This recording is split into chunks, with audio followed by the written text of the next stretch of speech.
ఆదికాండము 16వ అధ్యాయము. అబ్రాము భార్య అయిన శారాయి అతనికి పిల్లలు కనలేదు.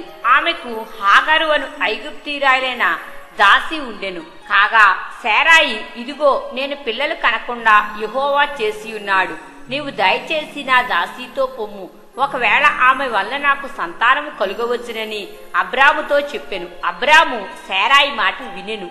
కాబట్టి అబ్రాము కనాను దేశంలో 10 ఏండ్లు కాపురమున్న తరువాత అబ్రాము భార్య అయిన శారాయి తన దాసి అయిన హాగరను ఐగుప్తీయురాలిని తీసుకుని తన పెనిమిటి అయిన అబ్రామునకు భార్యగా ఉండునట్లు అతనికి ఇచ్చెను. అతడు హాగరుతో పోయినప్పుడు అది గర్భవతి ఆయను. అది తాను గర్భవతినైతినని తెలుసుకునినప్పుడు దాని యజమానురాలు దాని దృష్టికి నీచమైనదాయెను.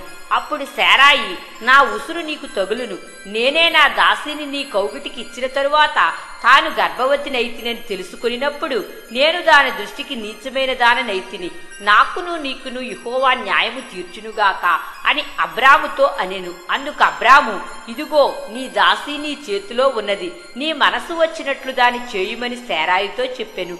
శారాయి దాని శ్రమ పెట్టినందున ఆమె యొద్ద నుండి అది పారిపోగా యెహోవా దూత అరణ్యములో నీటి బొగ్గ యొద్ద అనగా షూరు మార్గములో బొగ్గ యొద్ద ఆమెను కనుగొని, శారాయి దాసీవైన హాగరు, ఎక్కడ నుండి వచ్చితివి, ఎక్కడికి వెళ్ళుచున్నావని అడిగినందుకు అది, నా యజమానురాలైన శారాయి యొద్ద నుండి పారిపోవచ్చున్నాను నేను.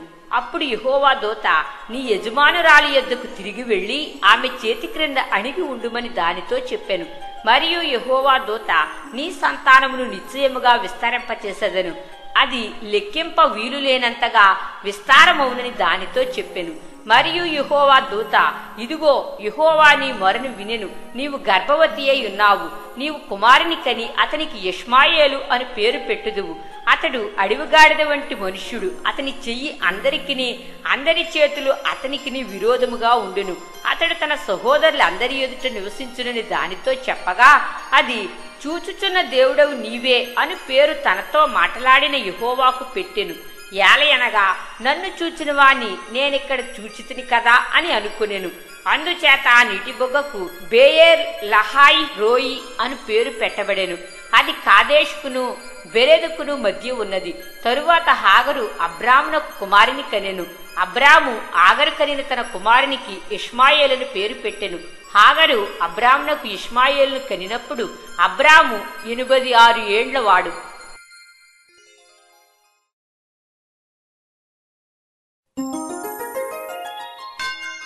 ఆదికాండము 17వ అధ్యాయం. అబ్రాము 99 ఏండ్లవాడైనప్పుడు యెహోవా అతనికి ప్రత్యక్షమై, నేను సర్వశక్తి గల దేవుడను, నా సన్నిధిలో నడుచుచు నిందారహితుడివై ఉండుము, నాకును నీకును మధ్య నా నిబంధనను నియమించి నిన్ను అత్యధికముగా అభివృద్ధి పొందించదనని అతనితో చెప్పెను. అబ్రాము సాగిలపడి ఉండగా దేవుడు అతనితో మాట్లాడి, ఇదిగో నేను నియమించిన నా నిబంధన నీతో చేసి ఉన్నాను, నీవు అనేక జనములకు తండ్రి వగుదువు, మరియు ఇక మీదట నీ పేరు అబ్రాము అనబడదు, నిన్ను అనేక జనములకు తండ్రినిగా నియమించితిని కనుక నీ పేరు అబ్రహాము అనబడును. నీకు అత్యధికముగా సంతాన వృద్ధి కలుగు చేసి నీలో నుండి జనములు వచ్చునట్లు నియమించుదును, రాజులను నీలో నుండి వచ్చెదరు. నేను నీకును నీ తరువాత నీ సంతానమునకును దేవుడునై ఉండునట్లు నాకును నీకును నీ తరువాత వారి తరములలో నీ సంతతికి మధ్య నా నిబంధనను నిత్య నిబంధనగా స్థిరపరచెదను. నీకును నీ తరువాత నీ సంతతికి నీవు పరదేశమై ఉన్న దేశమును అనగా కనాను దేశమంతటిని నిత్య స్వాస్థ్యముగా ఇచ్చి వారికి దేవుడనై ఉందునని అతనితో చెప్పెను.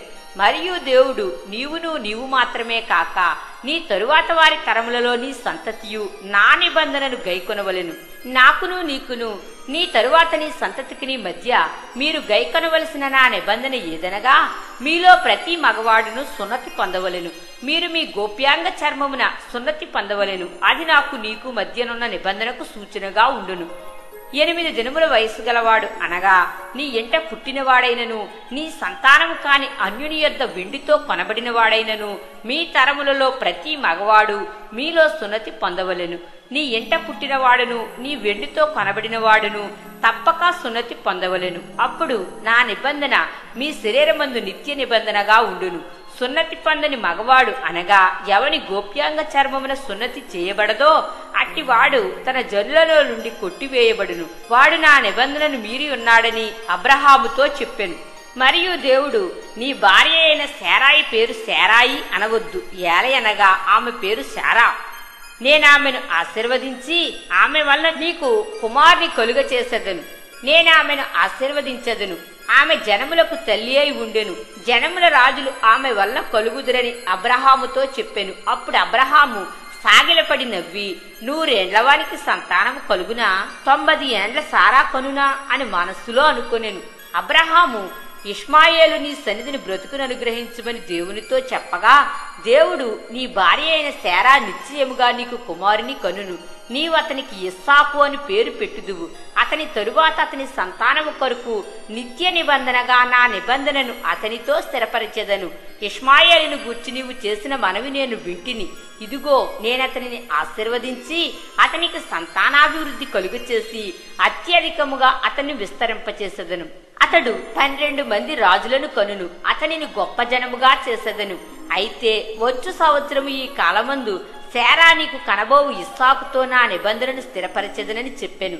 దేవుడు అబ్రహాముతో మాట్లాడుట చాలించిన తరువాత అతని యొద్ద నుండి పరమునకు వెళ్ళెను.